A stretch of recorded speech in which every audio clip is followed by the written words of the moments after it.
late last year, the IEBC, that is the Electoral Board of Kenya, launched the exercise to the people, like tried to take this exercise to the people, where you found that they were advising people to go and vote, and they had a big expectation that that the youth will come out in numbers to go and vote, but this was not the case.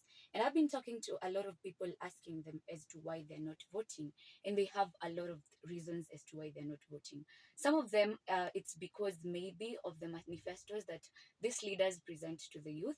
For instance, you find that the youth are being told that we're going to give you work, we're going to create employment for you. All these manifestations, you find that these promises are not delivered, and the youth are bitter because you find that they say that they are being used as scapegoats. And at the end of the day, they do not want to go and queue for a whole day to vote for a leader who is not going to change the situation that they are in. You find that most of them end up being thugs.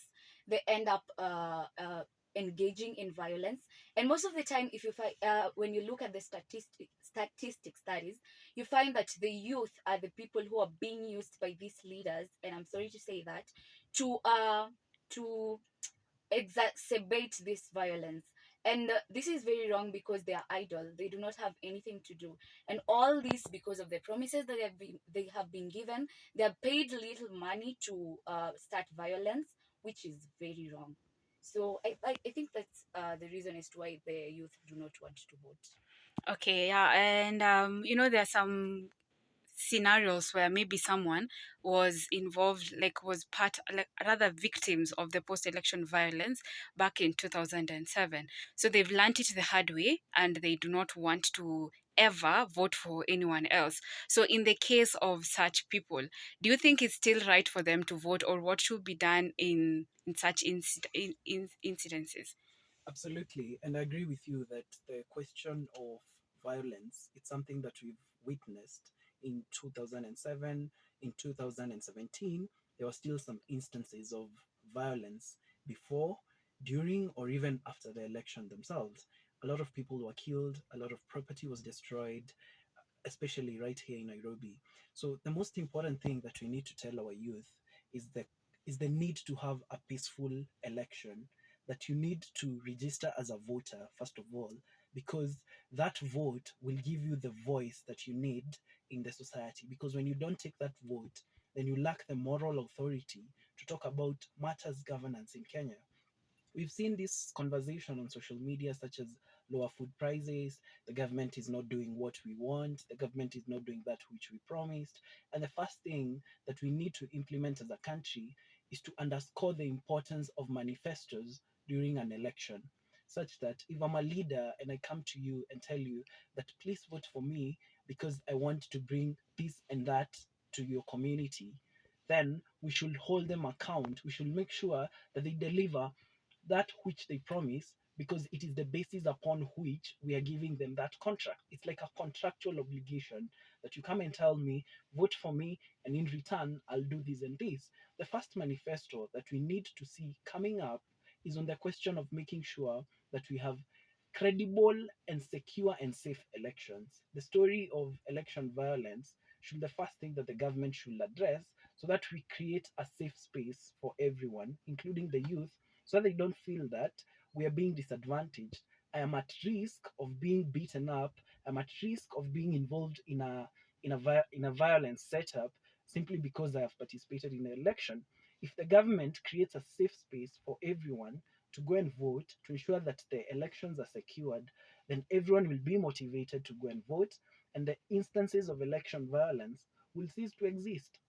Another thing that we can do to eradicate the question of election violence is telling our people that it's good to have a favorite candidate, but an election is two-way. You should be prepared, psychologically prepared, that your favorite candidate will not win. And that is the very essence of democracy, that we need to work on how we are going to mature our democracy, such that despite the results of the election, despite who becomes president, whether my favorite candidate or not, I still believe in them. I still believe in their manifesto, and I accept that that is the will of the majority in an amicable manner, without going to the streets to protest about the results of an election. Yeah, thank you so much. And talking about the manifesto, most of these political leaders, they always make political statements. Someone says, I'll just build you roads, I'll just do this, these manifestos, they're not well explained. And the IEBC, like I understand so far, they have not yet conducted any civic education. So people are as vague as the last elections that we conducted. They don't know these seats that these leaders are vying for, the importance of them. Let's say the senator, they don't know actually the work of the senator. How is the senator going to represent them, or the member of the MP that they are going to elect, how they will be representing them? So do you have any idea on how people, or rather what the type of manifesto that people should buy before electing someone? Okay, sure. About manifestos, one thing that the people need to know is that these manifestos should be realistic. I can say that I'm going to build a road if I'm a politician, right? Mm-hmm. But at the end of the day, I'm not. I have the plan down, but I don't know. I'm not telling you how I'm going to execute this plan.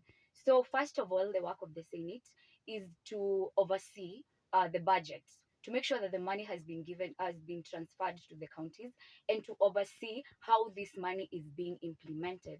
So that is generally the work of the Senate, to make sure that the money allocated to the counties is put into good use. Secondly, the work of the MP under the Constitution represents the interests of the people in the Parliament. Most of the time, you find that the MPs engage in lawmaking. For instance, you've heard about the BBI, the bill. Mm-hmm. They introduce bills to the parliament, and they discuss these bills to become law. So that is generally the work of the MPs. And you find that a lot of MPs also have this duty. I don't know if it's a duty, but they also issue out bursaries to the people. And yeah, about developing a certain area, you find that roads in that area, let's say you're living in a certain place and the roads are really bad. I think that is the work of the MCA together in conjunction with the MP to build those roads. And instead of telling them that I'm going to build this road, let's say this person has been there before, you've given them a 5 year term, but they haven't done it. I do not think these people should vote them in again, because they won't execute that manifesto. If that is what they said before they were voted in, and this is what they are saying again before they are voted in for a second term, and they have not executed that manifesto. So first, a manifesto must be realistic. It must be a good plan that is executable.